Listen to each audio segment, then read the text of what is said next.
কয়েকদিন আগে আমরা দেখেছি বিহারে 315 জন বেনাগরিককে ধরতে 83 লক্ষ মানুষকে ভোটার তালিকা থেকে বাদ দিয়েছে। তবুও আমরা রাজ্যে নির্বাচন কমিশনকে ঢুকতে দিয়েছি, এসআইআর করতে দিয়েছি। এর জন্য দায়ী প্রতিটি রাজনৈতিক দল।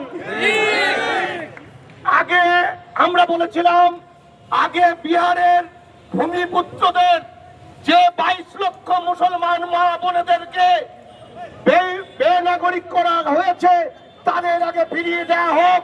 আমার রাজ্যের প্রতিটি রাজনৈতিক দল জনগণের সঙ্গে বেইমানি করেছে, এটা আমরা দেখে নেব। এসআইআর সম্পূর্ণ বেআইনি। ভারতবর্ষে এর আগে কখনো এসআইআর হয়নি।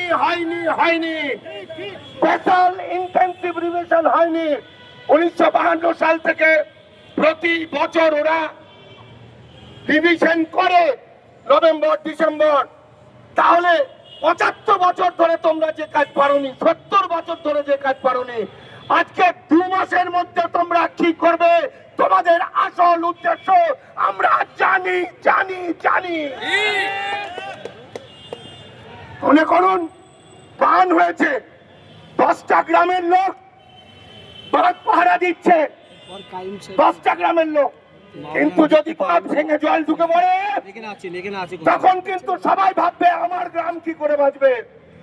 তাই আমি মতুয়াদের বলছি, এতদিন খুব ভ্যানতারা করেছ, এবার আর তোমাদের দিকে আমরা যাব না। এবার তোমরা লড়াই করলে আমরা পাশে থাকবো। তোমরা লড়াই করো, তোমাদের পিঠ বাঁচাতে তোমরা লড়াই করো, তখন আমরা যাব। আমরা আগ বাড়িয়ে গিয়ে তোমাদের কাছে আর গালাগালি খাবো না। তাই বন্ধু, আমি বলতে চাইছি, এসআইআর এর মধ্যে দিয়ে অসংখ্য মুসলমান বাদ যাবে, কিন্তু আমি গ্যারান্টি দিচ্ছি, যদি এই ভোটে সব নাম বাতিল হয়, তবুও আমরা জামাল বাংলা থেকে চ্যালেঞ্জ করছি, একটা মানুষকেও বেনাগরিক করতে পারবে না। আইনে লড়ে আমরা সবাইকে ফিরিয়ে আনতে পারবো। তাই বন্ধুগণ, বাংলা ভয়াবহ বিপদে, বাঙালি জাতি বিপদে।